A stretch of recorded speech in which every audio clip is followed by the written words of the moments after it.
Amigos, porque le estábamos escuchando, pero ya la vamos a ver ahorita. Gisela Garzón. ¿Cómo está, Gisela? Ahora ya la vemos. Hola, ¿qué tal? Buenos días, Nelson. Muchas gracias por la invitación. Gracias. Qué lindo empezar con su ánimo, ¿ah? Qué bueno empezar el día así. Qué chévere. Gracias por aceptar, oiga. Gracias porque nosotros que estamos empezando a hacer entrevistas se nos vuelve medio complicado que nos acepten, pero qué chévere que ustedes tengan esa voluntad de poder aceptar estos espacios. ¿Cómo está, Gisela? ¿Cómo se siente? Bien. Avanzando en el trabajo legislativo. En estos días estoy justamente en funciones en la Asamblea Nacional. Más adelante tenemos hoy pleno, cumpliendo con las responsabilidades para las que estamos en la legislatura y, por supuesto, avanzando en el tema a la espera de lo que será el segundo debate de la ley que nos concierne esta mañana. Yo quisiera preguntarle algo que es importante cuando hablo con mujeres. ¿Cómo es, desde el punto de vista de una mujer, antes de entrar, porque igual está enlazado, cómo es el tema legislativo desde el punto de vista de una mujer? Es complicado el rol de una mujer en la política en general, en la asamblea, en las concejalías, aquellas que son alcaldesas y quienes son prefectas. La violencia no se debe separar. Y la violencia que vive el país no únicamente se va a medir en la cantidad de asaltos que vemos diario de los que somos víctimas, sino también en la violencia en el trato, la violencia en la cantidad de oportunidades. Mientras menos mujeres hay en política, más violenta se vuelve la política. Y eso es una de las cosas que no podemos olvidarnos.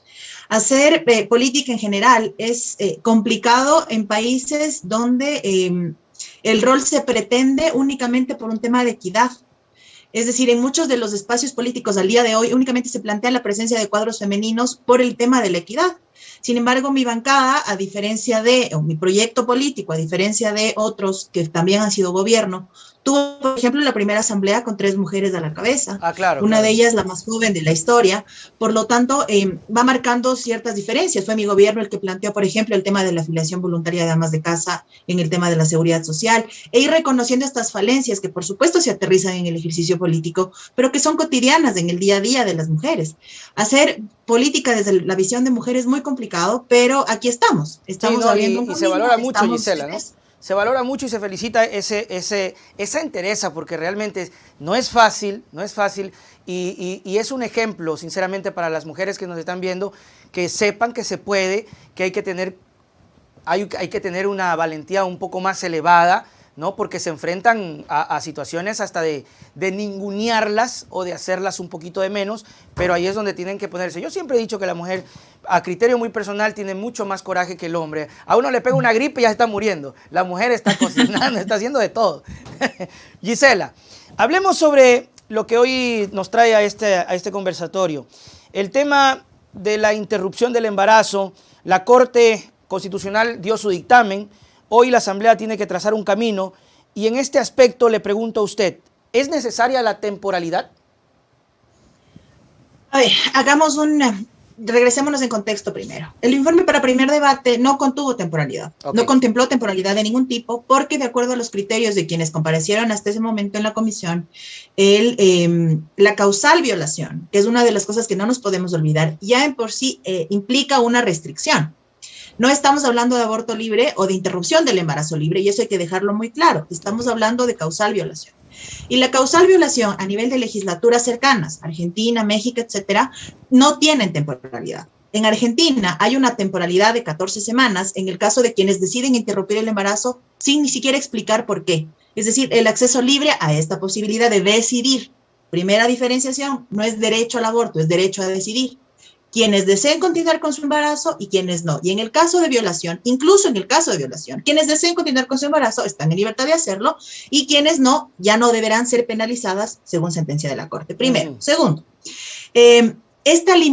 abrir esta posibilidad de no tener temporalidad no es para que la mujer espere a la semana 28 y vaya y haga el procedimiento. No pasa por eso. Pero hay casos donde, por ejemplo, en el caso de mujeres con discapacidad auditiva, que produce que ellas no puedan hablar, por ejemplo, no pueden decir lo que está pasando, llegan al sistema de justicia y no tienen quien interprete el lenguaje de señas, y después logran identificar lo que pasa cuando progresa su embarazo, cuando cambia su cuerpo, cuando crece la panza, etcétera. En el caso de mujeres adultas.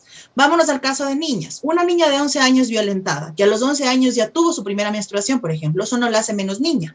E incluso hay casos de niñas violentadas que sin haber menstruado a los 11 años son o están embarazadas porque las mujeres seguimos desarrollándonos y seguimos avanzando en nuestra vida. Ellas no identifican que es una relación sexual, no conciben la relación sexual como se publicita en las novelas, ni nada, no lo entienden, mucho menos una relación sexual violenta que seguramente decantó después de varios tipos de violencia adicionales, psicológica, gritos, etcétera, o que lo vivió en el círculo cercano, es decir, violentaron a su madre, violentaron a su hermana mayor, violentaron a su abuelo, violentaron a su tía. Este círculo de violencia que viven las niñas pasa dentro de la casa, pasa por sus padres, por sus tíos, por sus vecinos más cercanos incluso. Una niña de 11 años que empieza su cuerpo a cambiar y que llegará a la semana 22 o 23 y que apenas allí identificarán estos cambios corporales, porque si la niña no menstruaba, ¿cómo vamos a saber siquiera que tiene la posibilidad de embarazarse? ¿Cómo? Eso implica, evidencia también la falta de educación sexual. Por lo tanto, lo que hace estos plazos o lo que sugerían o lo que se sugiere es que estos plazos sean máximos de tal forma que quien esté en la ruralidad, por ejemplo, en frontera o en condición de movilidad humana que esté ilegal en el país y no tenga acceso adecuado, salvo hasta que haya un caso extremo, o quien esté en condiciones distantes a las capitales, a las grandes ciudades, a los hospitales, etcétera, puedan llegar y puedan recibir la atención. La atención que incluye no llegar e interrumpir el embarazo, no pasa por allí, sino llegar a hacer el planteamiento y recibir la información adecuada sin ningún tipo de incidencia para que cambie de decisión. Mire, el proceso es el proceso de interrupción funciona de esta manera, ¿está de acuerdo o no? ¿Decide o no? Una vez que esto se da, el profesional de la salud tiene la obligación de llenar este formulario que tengo aquí. Ya. Este es un formulario que, al ser la violación un delito de acción pública, le permite a la Fiscalía actuar de oficio. Lo que hacemos es quitarle a la víctima un peso adicional. Es decir, el peso de la violación, el peso de decidir sobre algo tan importante y además el peso de denunciar. Cuando ahora estamos viendo que la justicia tiene más deudas y tiene más problemas, preguntémonos si efectivamente les vamos a derivar a las niñas o las adolescentes o a las mujeres violentadas a un sistema que sigue siendo violento.